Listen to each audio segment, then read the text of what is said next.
Hi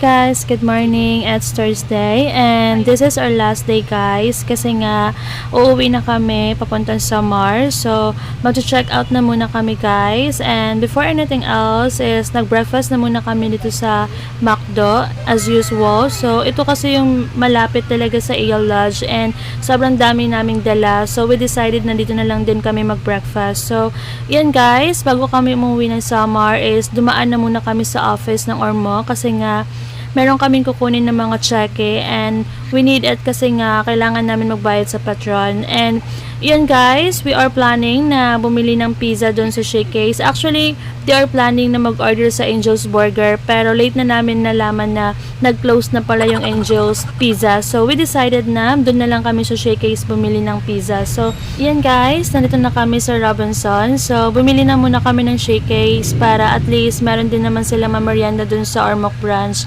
And after namin bumili guys, diretso lang din kami biyahe. So yun, nag-take out na din pala si ate para at least meron din kami makain habang nagbibiyahe kami. So sobrang swerte lang kasi nga sobrang daming food, charot. So anyway guys, dyan lang muna kayo and mag-order lang muna kami dito sa Showcase. So station guys. Sige.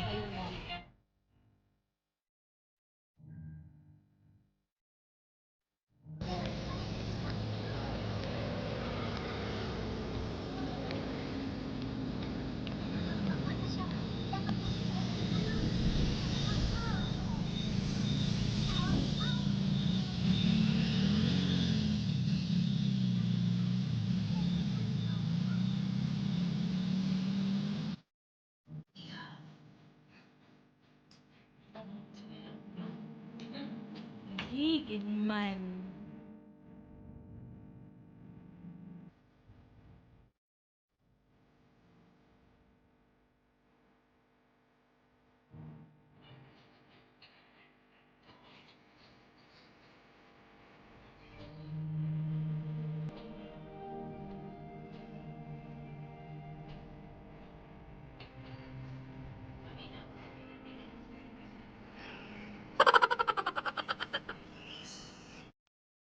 So, yan guys, biyahe na din kami pa uwi. Pero bago kami umuwi guys is pupunta na muna kami sa Tacloban branch kasi nga meron kaming kukunin na dalawang tire. And after that guys, dadaan din kami dito sa may Santa Fe banda kasi nga meron dito nagbebenta ng mais and sobrang sarap ng mais nila guys and sobrang tamis. So sobrang worth it din yung price nila kasi nga mura lang and sobrang laki na ng mais nila. So yan.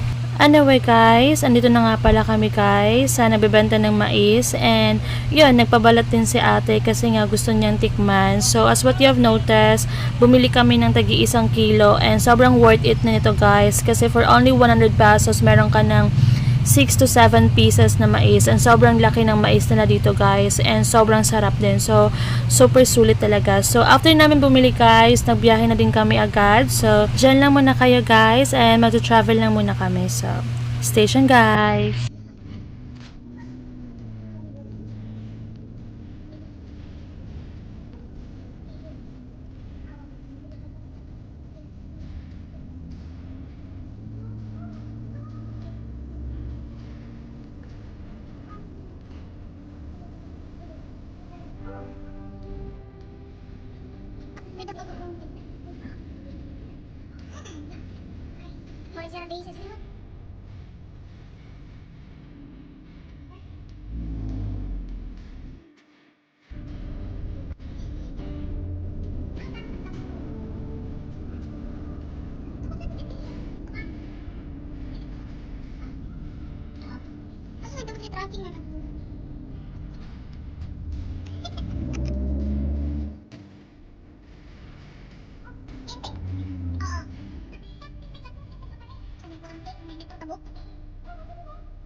So, nanggaling na nga pala kami guys sa Tacloban branch, and as what you have noticed, hindi na ako nakapag-video kasi nga sobrang bilis lang din namin doon kasi nga kinuha lang namin yung dalawang tire, and after that, nagbiyahe na din kami diretso. So, anyway guys, nandito na pala kami sa San Juanico Bridge, and yan, as what you have noticed, muntikan na kaming maiwanan dun sa stop go lights talaga kasi nga kami yung last na nakapasok doon. So, luckily, hindi na namin kailangan maghintay pa ng 30 minutes. So, dire-diretso na yung biyahe namin papuntang Samar. So, yun guys, dyan lang muna kayo and mag-travel lang muna kami. So,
So, yan guys, it's lunchtime na, and dahil sobrang dami naming dalang food, we decided na hindi na muna kami kumain pang lunch kasi nga meron kaming dalawang pizza and then may mais pa kami, and sobrang busog din kami guys. So, we decided na kakain na lang kami mamaya dun sa Calbiga. So, it takes to 1 to 2 hours pa yung biyahe. So, actually guys, hindi ko din naman damay yung gutom kasi nga the whole trip talaga is tulog ako, and sobrang sarap ng tulog ko, and yun, okay lang sa akin kahit mamaya pa kaming mag-lunch or kumain. So, yan guys. Andito na pala kami guys sa Calbiga area. Actually, hindi ko alam kung ano yung pangalan ng restaurant na to. Pero, yung order talaga namin is may sabaw, which is native, and then bulalo. So, sobrang sarap ng pagkain nila dito guys. So, after namin kumain dito is diretso lang din yung biyahe namin. So, yun, wala na kaming stopover kasi nga mga busog na din kami. And sobrang lapit na din ng Samar. So, anyway guys, dyan lang muna kayo and kakain lang muna kami and mag-travel. So, stay tuned guys!